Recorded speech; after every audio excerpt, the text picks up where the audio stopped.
Halo semuanya, kembali lagi bersama saya John. Masih tentang Kang Donnie Yen. Kali ini saya akan merangkum film beliau kembali berjudul Kung Fu Jungle tahun 2014. Seperti apa filmnya? Kita langsung saja saksikan berikut ini. Get it when I get back.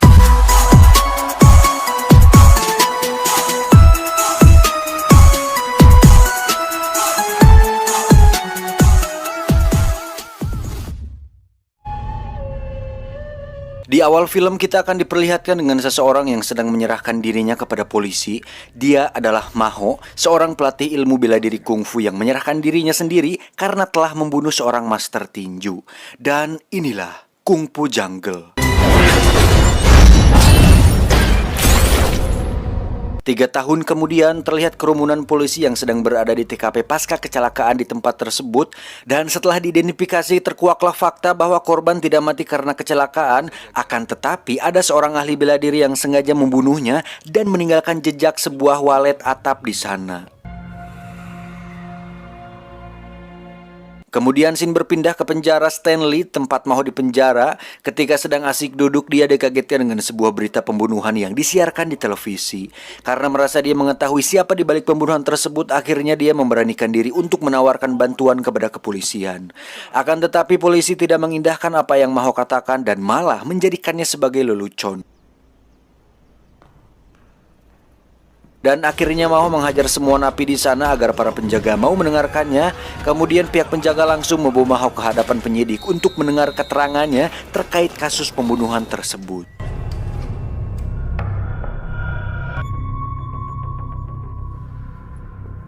Dia mengatakan bahwa dia tahu apa yang dipikirkan oleh pembunuh itu dan si pembunuh merupakan ahli bela diri yang akan membantai seluruh ahli bela diri lainnya sehingga dia bisa menjadi nomor 1.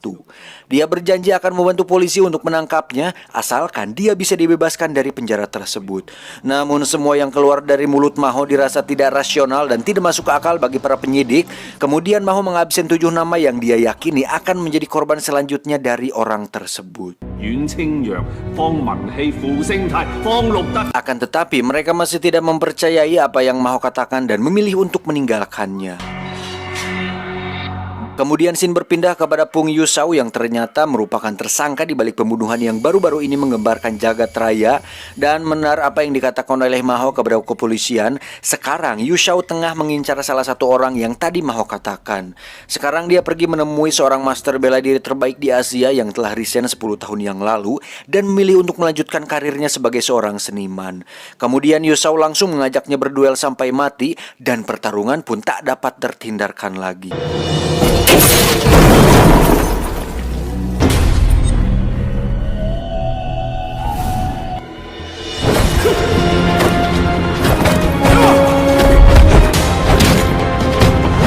Meski seorang veteran ahli bela diri yang sangat terkenal dengan kekuatan kakinya, Pung Yusau dapat mengalahkannya dengan mudah dan membunuhnya. Tidak lupa, dia juga meninggalkan sebuah walet atap sebagai jejak atas kemenangannya. Di tempat lain, polisi mulai mendengarkan kabar bahwa ada lagi korban yang meninggal oleh orang yang sama sebelumnya. Dirasa apa yang Maho katakan benar, penyidik pun langsung mendatangi Maho dan mengatakan bahwa orang yang kemarin dia sebutkan benar-benar mati. Dan di luar dugaan, Maho juga mengetahui bahwa orang tersebut mati disebabkan dengan tendangan yang sangat kuat. Dan kini terkuaklah fakta bahwa Yusau mengincar seluruh ahli bela diri dan melawannya berdasarkan kemampuan yang mereka miliki masing-masing. Keesokan paginya Maho dibebaskan bersyarat oleh kepolisian guna untuk membantu mereka menuntaskan kasus pembunuhan berantai tersebut. Kemudian mereka langsung pergi ke Mongkok karena Maho yakin bahwa pelaku akan pergi ke sana untuk mengajak duel ahli bela diri yang ada di sana. Dan ternyata benar terjadi pembunuhan di Mongkok, akan tetapi Maho dan kepolisian terlambat beberapa menit karena korban telah meninggal beberapa waktu yang lalu. Dan setelah melihat jasad korban, Maho langsung menganalisis apa yang telah terjadi padanya, di mana ternyata Yusau menggunakan keahlian gulatnya untuk mengalahkan sang master gulat tersebut. Dia juga menggeser beberapa struktur tulang lawannya dan membuat mati saat itu juga. Setelah selesai menganalisa apa yang telah terjadi kepada korban, sepintas dia melihat pelaku dari pembunuhan tersebut dan aksi kejar-kejaran pun tak dapat terhindarkan lagi.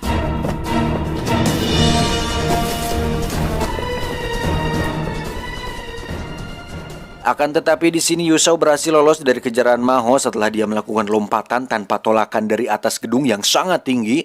Setelah kegagalannya menangkap Yu Shao, Maho langsung pulang ke kampung dan pergi menemui istri tercintanya. Dan setelah sekian lama tidak bertemu, Maho langsung mendapatkan kecupan manja dan pelukan erat dari sang istri. Namun sesampainya di padepokan, Maho malah dikejutkan dengan sebuah surat dan sebuah simbol walet atap yang ditujukan untuk dirinya sendiri. Kemudian Maho langsung menanyakan hal tersebut kepada sang istri. Lalu istrinya menjelaskan bahwa ada seorang pria pincang berumur 30-an yang datang beberapa bulan yang lalu untuk memberikan benda itu kepada Maho. Akan tetapi Maho sedang tidak ada di sana. Akhirnya dia menyimpan benda itu sampai Maho keluar dari penjara, dan di tempat lain terlihat Yu Shao yang tengah merenung tentang kenangannya di masa lalu yang ternyata istrinya menderita sebuah penyakit yang membuat Yu Shao berakhir menjadi seorang pembunuh. Keesokan harinya, Maho dan istrinya pergi menemui seseorang yang mengetahui arti dari walet atap tersebut. Dia menjelaskan bahwa di masa dinasti Qing, para ahli kungfu bela diri berkumpul di Beijing untuk melakukan sebuah pertandingan. Dan yang kalah akan mendapatkan satu walet atap dari Departemen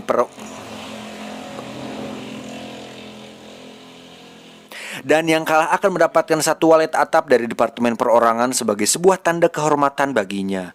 Saat sang ahli sejarah menanyakan ketertarikan Maho kepada benda tersebut, istrinya langsung menjawab bahwa ada seorang pembunuh berantai yang selalu meninggalkan barang tersebut di tempat kejadian, dan pembunuh tersebut memiliki kaki yang pincang. Setelah mendengar kriteria yang dijelaskan oleh istri Maho, seorang lansia memberitahu sesuatu kepada Maho bahwa 6 tahun yang lalu dia pernah dikalahkan oleh orang yang sama dan meninggalkan walet atap bersamanya. Dia mempunyai nama yang kuno, Fu Yu Shao. Dia juga memiliki sebuah penyakit yang bernama atropia. Dan panjang kakinya menjadi berbeda. Dia mengatasi kelainannya itu dengan latihan yang sangat keras dan akhirnya mendapat sebuah pencapaian yang sangat luar biasa. Dan setelah mendapatkan informasi yang sangat luar biasa itu, dia pun langsung menghubungi polisi dan pergi menuju tempat tinggalnya. Namun sesampainya di sana ternyata tidak apa-apa di tempat tersebut. Yang ada hanya ruangan yang kacau dan tidak karuan yang dapat mereka temukan di tempat tersebut. Kemudian ibu kontrakan memberitahu pihak kepolisian bahwa Yu Shao adalah seorang pengangguran dan hanya menjadi beban keluarga, sehingga dia memutuskan untuk berlatih kungfu bersama istrinya yang mempunyai penyakit kanker di tubuhnya. Kemudian suatu hari dia melihat Yu Shao sedang bermanikan sesuatu hingga tubuhnya berdarah, dan setelah itu mereka memutuskan untuk pindah setelah membayar tunggakan selama 6 bulan kepada ibu kontrakan tersebut.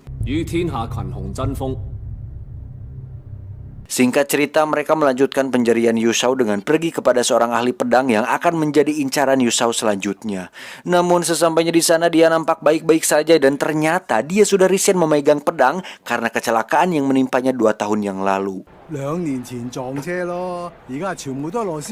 Dan ternyata yang menjadi incaran Yu Shao saat ini adalah murid dari sang master pedang yang sedang Maho kunjungi. Di sisi lain, Yu Shao langsung pergi ke tempat sang ahli pedang saat ini, dan pertarungan antara ahli pedang pun tak terelakkan lagi.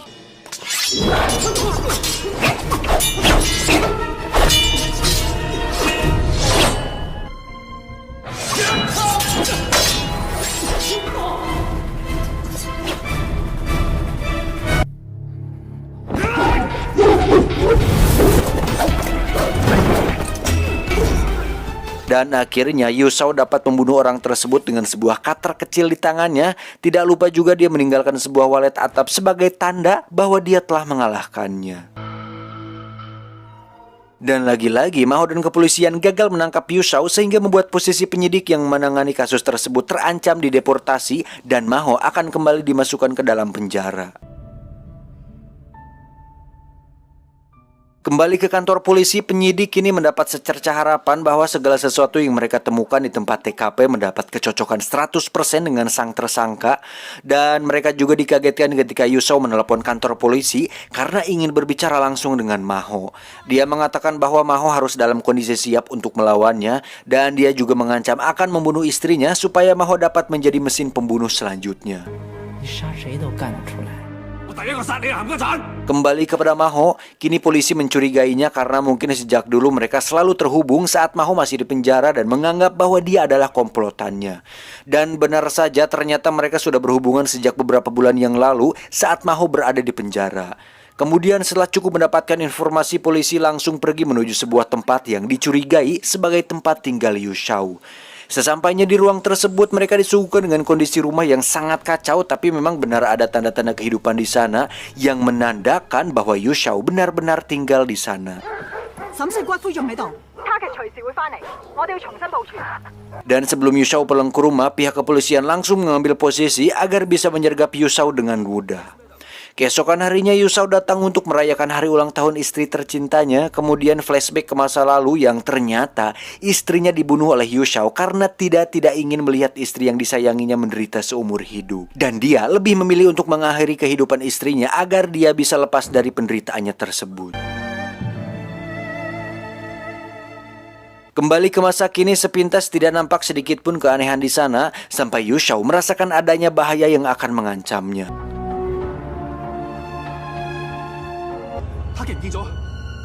Dan benar saja, satu demi satu anggota kepolisian dibunuhnya tanpa ampun sedikit pun.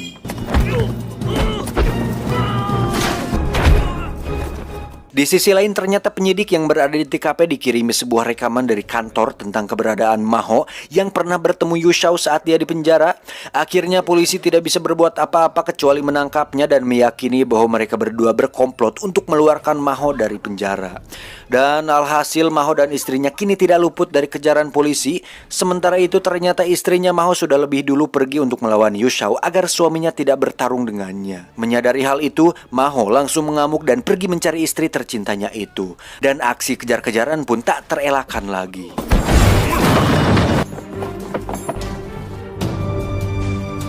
Singkat cerita, istrinya Maho bertemu dengan Yu Shao. Dia mengancam akan menghancurkan abu istrinya jika dia masih mengganggu Maho. Namun Yu Shao malah membulatkan tekad untuk membunuh istrinya Maho dan pertarungan antar mereka berdua pun dimulai.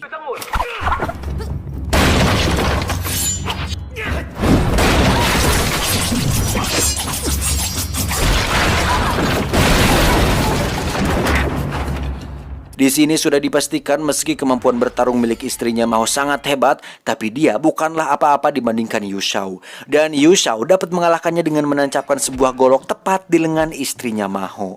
Kemudian datanglah Maho ke tempat pertarungan istrinya dan alangkah kagetnya dia ketika melihat kondisi istrinya terkapar lemas tak berdaya. Sementara itu Yu Shao berhasil melarikan diri dari tempat tersebut. Lalu Maho meminta pihak kepolisian untuk menangani istrinya yang sedang sekarat, dan Maho sendiri memilih untuk pergi mengejar Yu Shao yang sedang dalam pelariannya.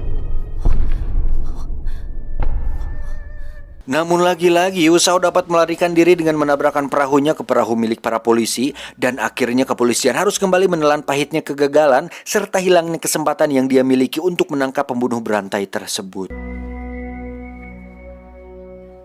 Kemudian dari kejauhan Maho mengutarakan isi hatinya dan mengakui bahwa Maho dan Yu Shao pernah bertemu sebelumnya, dan alasan Yu Shao menemui Maho adalah untuk mengajaknya bertarung sampai mati untuk menentukan siapa yang akan menjadi nomor satu di dunia kungfu. Dan jika Maho menolak, maka Yu Shao akan membunuh istrinya saat di penjara. Sementara ibu penyidik terpaksa harus dideportasi karena dikira lalai dalam menjalankan tugasnya dan digantikan oleh penyidik yang baru. Kemudian Maho membulatkan tekadnya untuk membunuh Yu Shao saat itu juga. Di sisi lain, ibu penyidik tidak mau menyerah dan langsung pergi ke rumah Yu Shao untuk melihat siapa yang akan menjadi lawan selanjutnya. Dan setelah mendapatkan namanya, dia pun langsung pergi menemui Maho yang sangat dia yakini akan bertarung dengan Yu Shao seorang diri. Sementara itu tampak Yu Shao menghentikan sebuah mobil tengah jalan dan ternyata itu adalah Maho. Kemudian final fight pun tak terhindarkan lagi.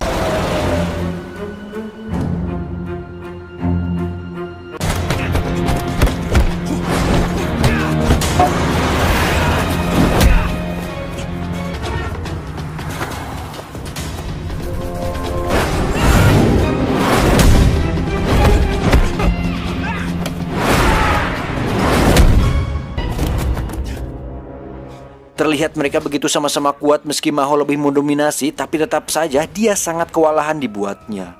Pukulan demi pukulan pun terasa begitu berat dan sangat menyakitkan, dan meski mereka berdua saling bersaing untuk membunuh, tapi mengagumkannya tidak ada sedikit pun kecurangan di sana. Dan ketika HP Yusau tinggal sedikit dan menyisakan satu hit lagi, tiba-tiba Yusau menyerah dan mengakui bahwa dirinya kalah oleh sang master kungfu nomor 1 di Asia. Namun ketika Yusau mengalah dan meridokan dirinya untuk dibunuh, Maho malah merod dan mulai sadar akan kehilapannya yang telah lepas kendali. Tak disangka Yusau malah menjadi sangat kecewa terhadap Maho dan memilih untuk melanjutkan kembali pertarungannya.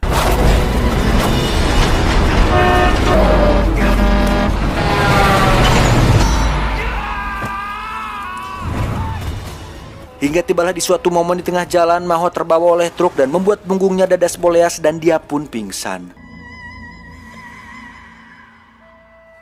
Dan ketika sadar, Yusau sudah terbujur kaku tak bernyawa, yang faktanya ibu penyidik membunuh Yusau dengan menembaknya. Dan Maho pun selamat. Hamo! Hamo! 3 bulan kemudian Maho tampak sudah sehat dan telah melakukan aktivitasnya seperti biasa di penjara. Kemudian penyidik memanggilnya dan Maho dinyatakan tak bersalah. Dia pun dibebaskan tanpa syarat. Kemudian dia pulang kembali ke padepokannya dan langsung membuat anak bersama istri tercintanya bahagia. Dan setelah bebasnya Maho dari penjara, padepokannya pun semakin ramai kembali seiring berjalannya waktu dan anaknya pun semakin bertambah banyak. Tamat ending yang mengdonienkan.